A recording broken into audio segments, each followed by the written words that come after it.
एक चर्चा पूज्य संभव सागर जी महाराज से। आपने आचार्य श्री जी के निकट रहकर क्या अनुभव किया? आत्मकल्याण के साथ विश्व कल्याण की बात क्या है? 21वीं सदी में भी लोग उनसे कैसे प्रभावित हो रहे हैं?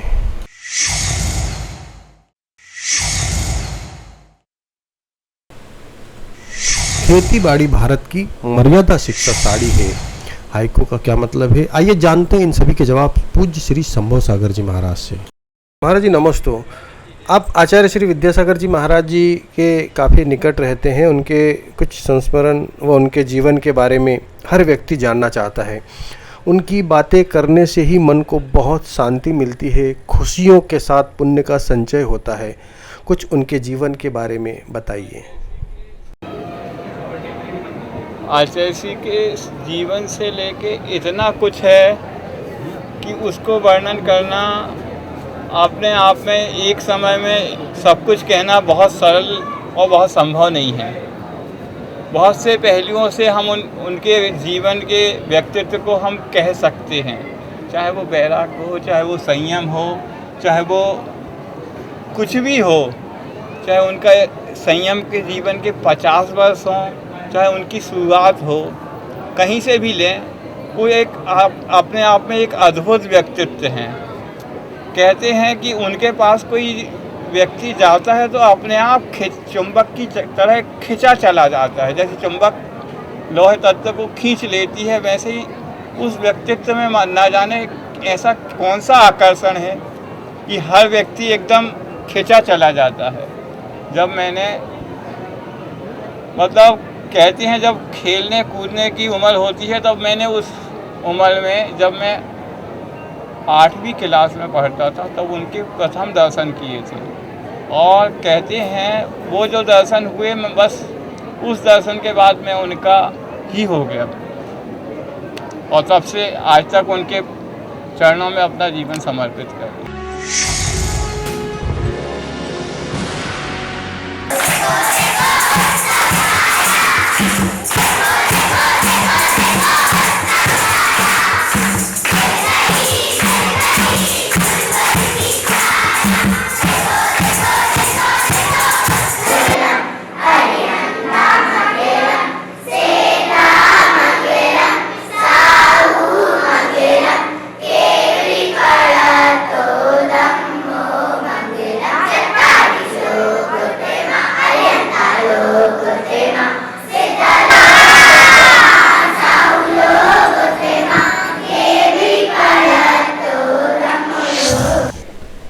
महाराज जी, आचार्य श्री विद्यासागर जी महाराज जी में ऐसा क्या है कि उनके दर्शन मात्र से ही एकदम सुख शांति मिलती है, जो करोड़ों रुपए की दौलत से नहीं मिलती है, उनके दर्शन से खुशियाँ मिल जाती है?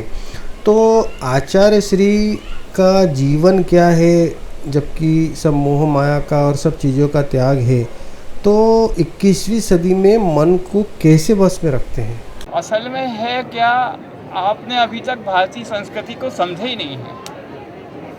और भारत में जो पाश्चात्य संस्कृति आ रही है, आप उसकी बात कर रहे हैं 21वीं सदी। और आप थोड़ा पीछे जाएंगे ना, 18वीं 17वीं या 14वीं 15वीं सदी में जाएंगे, तो भारत जो था, जो भारत सोने की चिड़िया जिसके लिए ख्यात था, भारत किसके लिए ख्यात था? समान संस्कृति, ये सब यहाँ का आधार था। आप जो कुछ जो देख रहे हैं ना, जो कुछ जो बचा हुआ है, वो इन्हीं संतों के कारण बचा हुआ है। नहीं तो भारत तो पाश्चात्य संस्कृति, जो भोगवादी संस्कृति है, उसके पीछे अंधी दौड़ लगा ही रहा है। और हम अभी जो हैं, जहाँ हैं, वो सिर्फ इन्हीं के कारण हैं। और आप जो सोच रहे हैं, आपका जो कहना है, चाहे वो प्रतिभा स्थली हो, चाहे वो हथकरघा हो, या शांति धारा हो, या जो भी हो, वह हमें भारत की निजी चीज़ों से जोड़ती है। भारत का 70% आबादी गाँवों में बसती है। और आज से 200 साल पहले भारत का हर गांव एक भारत था, पूर्ण भारत था, पूर्ण इकाई था। उसे बाहर से, शहर से कुछ भी नहीं लेना था। जो कुछ भी था उसके गांव में सब कुछ होता था। यदि उसके गांव में एक बढ़ई था, एक लोहार था, जो कुछ भी उत्पादन करना वो सब कर देता था। उसके घर में सब कुछ होता था, अनाज होता था, सब कुछ होता था, उसे बाहर से कुछ नहीं लेना। अब ये जब पाश्चात्य संस्कृति आई, जो अपनी नई नई विचारधारा लेके आई और इसको भारतीय संस्कृति को नष्ट भ्रष्ट करने का पूरा प्रयास किया इस पाश्चात्य ने। अब आप उसी 21वीं सदी की वही बात कर रहे हैं कि 21वीं सदी में ये कुछ संभव है। अरे 21वीं सदी को हमें वापस 18वीं शताब्दी में ले जाना है, तब हम भारत को भारत रख पाएंगे। नहीं, 21वीं सदी में भारत भारत नहीं, इंडिया की ओर जा रहा है। महाराज जी, ये प्रश्न हर युवा के, हर व्यक्ति के मन में है और आचार्य श्री जी की भी एक मुहिम बन गया है कि इंडिया नहीं भारत बोलो। आपके हिसाब से भारत क्या है और इंडिया में क्या ऐसी कमियां हैं? असल में इसके भी बहुत सारे पहलू हैं। सबसे पहले तो आचार्य श्री जी बोलते हैं कि हर चीज़ का ट्रांसलेशन हो सकता है, किसी देश के नाम का ट्रांसलेशन नहीं हो सकता। आप समझ रहे हैं, जैसे जापान का नाम है तो चाहे वह जापानी में हो चाहे इंग्लिश में हो, जापान ही है ना। चीन का नाम है तो चाहे चीन में हो, चीन ही है ना। ऐसे देश के नाम का ट्रांसलेशन नहीं हो सकता। अब भारत को हम हिंदी में तो भारत कहें या संस्कृत में भारत कहें, उसको अंग्रेजी में ट्रांसलेट करके इंडिया कह दें, यह नहीं हो सकता। जैसे आपके पिताजी का कोई नाम है, धर्मचंद जी है, अब वो हिंदी में नाम है, संस्कृत में, तो अंग्रेजी में भी यही नाम होगा कि अंग्रेजी में वो ट्रांसलेट हो जाएगा, रिलीजियस पर्सन हो जाएगा, क्या होगा। तो ऐसे जो मूलभूत चीज़ें हैं उनका ट्रांसलेशन नहीं होता। वो जिस रूप में होंगी, जो शब्द जिस रूप में होगा वही आगे जाके उसी रूप में ही बना रहेगा, उसका ट्रांसलेशन नहीं होगा। और भी बहुत से पहलू हैं, जैसे ज्योतिष के पहलू से लें हम, कोई यदि ज्योतिष में अंक ज्योतिष का ज्ञान हो तो अंक ज्योतिष के हिसाब से शब्दों का कैलकुलेशन करके अंक ज्योतिष बनता है। तो इंडिया की जो अंक ज्योतिष बनती है उसमें यह सबसे बड़ा दोष है कि यहाँ नेतृत्व पे हमेशा नेतृत्व पे चोट पहुँचेगी। आप जब से देश आज़ाद हुआ है, नेहरू जी का देहावसान कैसे हुआ, किन परिस्थितियों में हुआ, चीन ने जब भारत के ऊपर अटैक कर दिया था, हमला कर दिया था, उसके बाद नेहरू जी कभी उस सदमे से बाहर नहीं निकल पाए। उसके बाद शास्त्री जी आए, जब भारत के ऊपर पाकिस्तान में हमला किया था और जब वो ताशकंद के लिए वार्ता के लिए गए थे, तो उनकी जो परिणति हुई थी वो भी आपके सामने है। उसके बाद जब इंदिरा गांधी आई तो इंदिरा गांधी के साथ जो हुआ ऑपरेशन ब्लू स्टार के बाद, वो भी आपके साथ। तो ये जितने भी हमले हो रहे हैं, जितनी भी वारदात हो रही हैं, नेतृत्व के ऊपर हमले हो रहे हैं, वो सिर्फ इंडिया की कुंडली जो बन रही है, इंडिया से जो अंकगणित हो रहा है, उसके कारण हो रहे हैं। जब तक इंडिया रहेगा, यहाँ नेतृत्व पे हमले होते रहेंगे। तो आपका कहना है कि मतलब आचार्य जी का जो मानना है, दृष्टि जो है वो काफ़ी हद तक सही है कि जब आप भारत के रूप में जब भी आप देखेंगे ना, जब उसको हम पूर्णतः भारत के रूप में ही सब जगह कहने लगेंगे, तो वो हमारी जो कुंडली है, जो अंक ज्योतिष से, वो बिल्कुल सुधर हो जाएगी और हमारी जितनी स्थितियां हैं, जो हम नेतृत्व हैं, वो पुनः वापस आ जाएगा। जो भारत पुनः सोने की चिड़िया की ओर पुनः जाने लगेगा। आज हम कर्ज में हैं तो उसका कारण इंडिया है। महाराज जीवन की शुरुआत आचार्य श्री जी ने जो जीवन की शुरुआत लगता है कि वो विश्व कल्याण की बात करते और हैं, अब वो चाहे वो कल्याण के साथ शांति पर धारा हो, कल्याण पर हित की भी बात करते हैं। ये तो सभी विश्व कल्याण की बात जो कर रहे इसके बारे हैं, में चाहे आप क्या वो शांति धारा हो, हथकरघा हो, प्रतिभा स्थली हो, ये सभी चीजें क्या है, इसके बारे में आप क्या कहेंगे?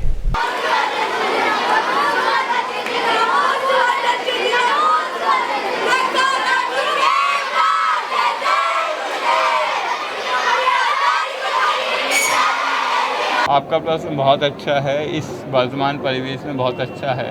ये बात कई लोगों के दिमाग में आती है, चाहे वो धार्मिक हों, चाहे किसी भी दृष्टिकोण से हों।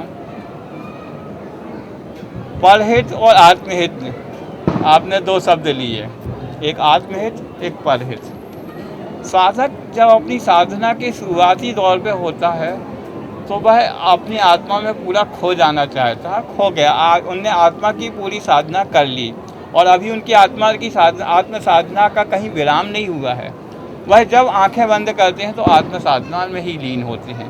वह साधक आत्मा की साधना करते हुए जब आंखें खोलता है तो उसे पूरी चराचर विश्व नज़र आता है, और चराचर विश्व जब नज़र आता है तो आगम कहता है कि उसके दुख दर्द भी दिखते हैं। जब उसके दुख दर्द पीड़ दिखती है तो उसको दूर करने के उपाय भी उस साधक को, जिसने अपने आत्म कल्याण करते करते यहाँ तक आ गया, तो उस साधना में वो उसके वह किस प्रकार उसके दुख दर्द दूर हों, ये भी उपाय उसके आत्मा के अंदर आ जाता है उसके मन में।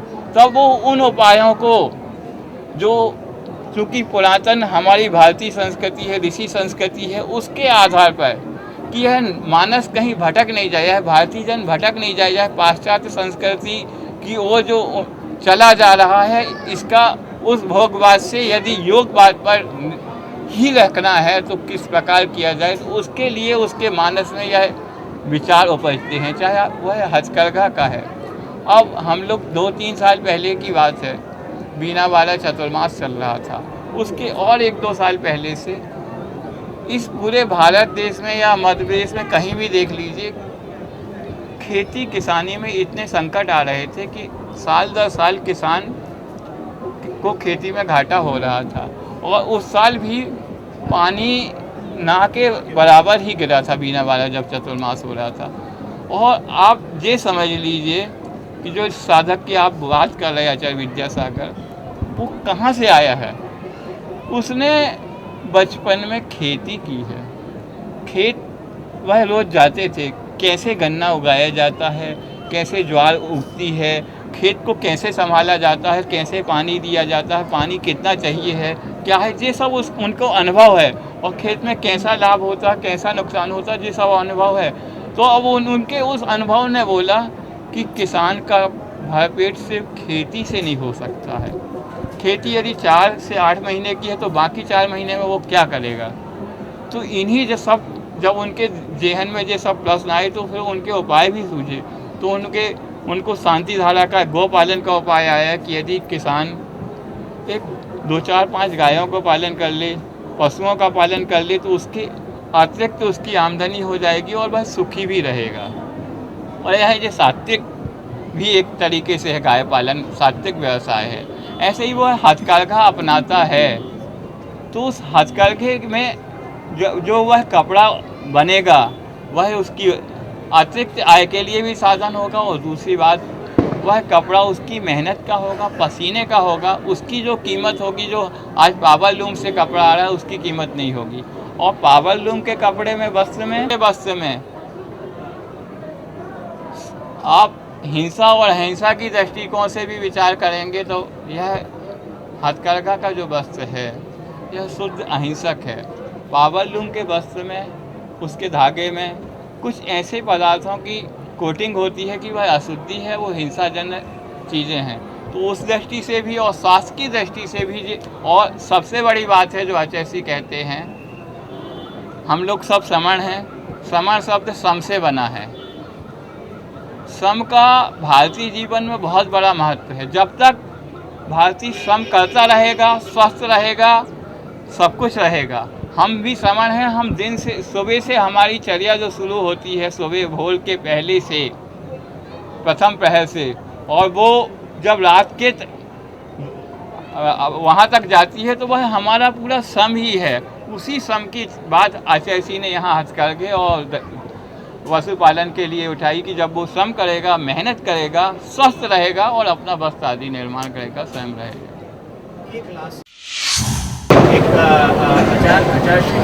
महाराज जी, परम पूज्य आचार्य श्री विद्यासागर जी महाराज जी का एक है, खेती बाड़ी भारत की मर्यादा, शिक्षा साड़ी, इसका क्या मतलब? खेती बाड़ी भारत की मर्यादा, शिक्षा साड़ी है। ये आचार्य की एक हाइको है 575 का, एक जापानी छंद है। आचार्य ने से 500 से ज़्यादा जापानी छंद हाइको का निर्माण किया है। उसमें ये हाइको समझ लो भारतीय संस्कृति के लिए सबसे महत्वपूर्ण हाइको है आचार्य का, जो पूरी भारतीय परिवेश को, चाहे वो कृषि हो, चाहे पहनावा हो, चाहे भारतीय संस्कृति हो, चाहे मर्यादा हो, सबका कथन करता है।